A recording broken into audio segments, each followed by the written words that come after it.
Ya, siap. Nama pengurusnya. Siap.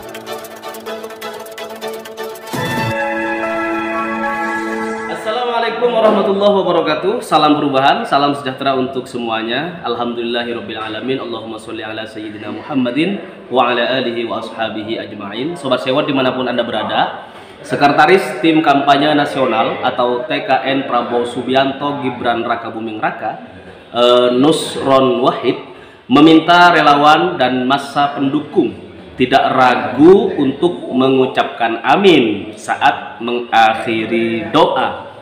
Hal ini Sobat Sewot disampaikan oleh Nusron Wahid di hadapan para relawan Derek Guru di Sekretariat Dewan Pimpinan Pusat Relawan Daru, Jalan Dr. Suharjo di kawasan Tebet, Jakarta Selatan.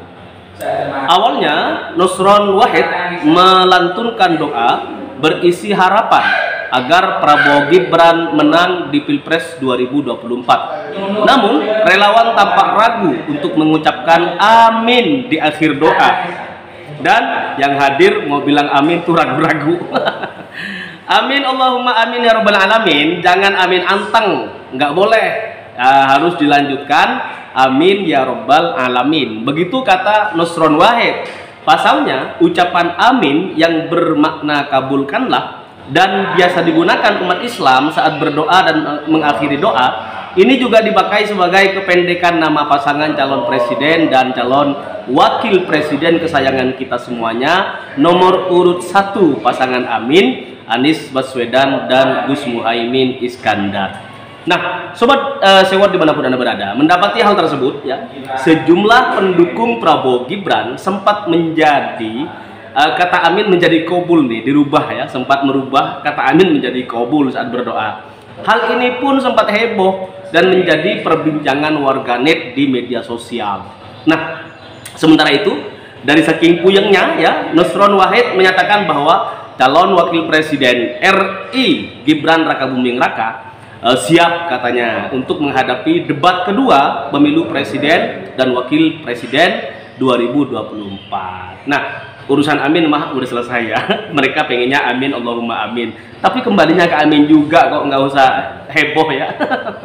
Sobat Sewot, Mas Gibran sudah siap katanya, kata si Nusron. Sejak debat pertama pun sudah siap katanya. Iya dong, ini siap-siap gini-gini kan. Udah dicontohin sama si Gibran gitu. Nah, gimana nggak mau dibilang siap gitu ya. Selain itu Sobat Sewot, Nusron juga menegaskan bahwa TKN Prabowo Gibran akan selalu mengikuti format debat Pilpres yang ditentukan oleh Komisi Pemilihan Umum atau KPU Republik Indonesia. Kami dengan format debat apapun oke-oke saja. Nggak cerewet lah kami, kata Nusron Wahid.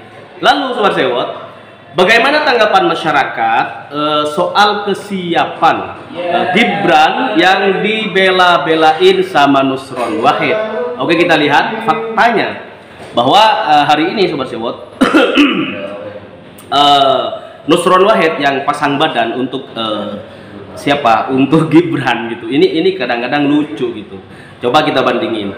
Secara keilmuan, insya Allah Nusron Wahid lebih alim, lebih bijaksana, lebih hebat dibandingkan Gibran Raka Buming Raka. Namun sekarang kita tahu bahwa sangat banyak tokoh-tokoh nasional, tokoh-tokoh bangsa, ketua-ketua partai yang akhirnya bertekuk lutut di belakang Gibran Raka Buming Raka.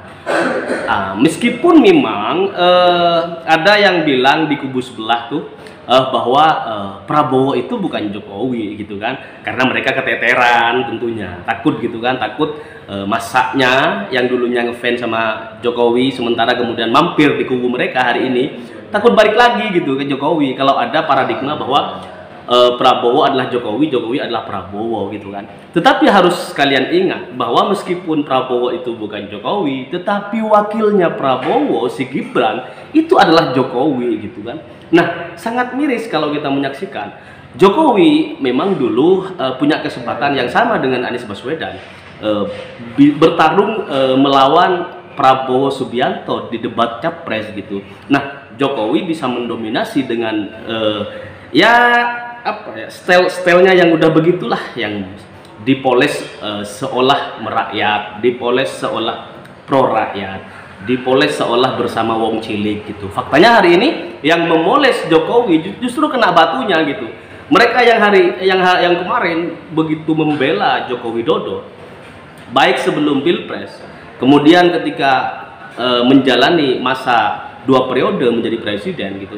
Akhirnya hari ini mereka justru memukul mundur Jokowi dengan sangat keras gitu kan, memaksa masyarakat untuk berkata tidak kepada Jokowi. Nah, kubu ini adalah kubu yang kecewa, namun jangan lupa barangkali Jokowi dikecewakan oleh kubu mereka sebelum-sebelum ini. Nah, akhirnya karena Jokowi sudah tidak bisa lagi mencalonkan diri sebagai calon presiden, anaknya lah, Gibran lah yang menjadi Jokowi II, ya, menjadi wakilnya Prabowo Subianto. Nah, Sobat Sewot, persoalan debat, saya kemarin kan sempat menganalisa jawaban dari Pak Mahfud MD bahwa lebih berat menghadapi Muhaimin Iskandar dibandingkan menghadapi Gibran Rakabuming Raka. Juga ini karena Mahfud MD hari ini ada di kubu kekuasaan, ini juga dilema bagi Mahfud MD. Kalau Mahfud MD menyerang Gibran, ini berbahaya bagi jabatan seorang menteri yang hari ini ada di barisan Joko Widodo gitu. Meskipun memang diusung oleh PDI Perjuangan Mahfud MD-nya gitu kan. Tetapi saya pikir Mahfud MD tidak akan menendang, katakan di debat berikutnya ini, debat kedua capres ya. Mahfud MD ini tidak akan menendang Gibran dengan tendangan yang apa ya, yang tepat sasaran. Barangkali begitu. Kenapa? Karena Mahfud tentu menyadari bahwa dirinya itu ada di kubunya Jokowi dalam pemerintahan. Namun kalau Anies sebagai masyarakat biasa seperti kita, ini bisa atau Cak Imin gitu yang nanti akan menjalani debat capres kedua itu memiliki tingkat kebebasan yang sama dengan rakyat gitu. Nah, Muhaimin Iskandar lebih leluasa nantinya tentu untuk melakukan tendangan bebas ke arah pojok kubu Gibran misalnya, atau ke arah pojok kubu Mahfud MD. Nah, ini kesempatan yang manis bagi kubu Amin, pasangan kesayangan kita semuanya, Anies dan Muhaimin gitu. Nah, tentu barangkali timingnya harus tepat ketika kemudian Gus Muhaimin ini mau karena kalau kita ingat sama closing statementnya Anies Baswedan kemarin gitu kan, memang Mas Anies tuh di awal kelihatan santai, rata, datar gitu, tapi luar biasanya ketika menit-menit terakhir pertandingan debat nih ya, menit 90 Mas Anies kemudian mengatakan Wakanda no more, Indonesia forever. Ini sebuah tendangan keras dari luar garis kotak penalti yang mampu menembus pertahanan dua lawan ya, dua back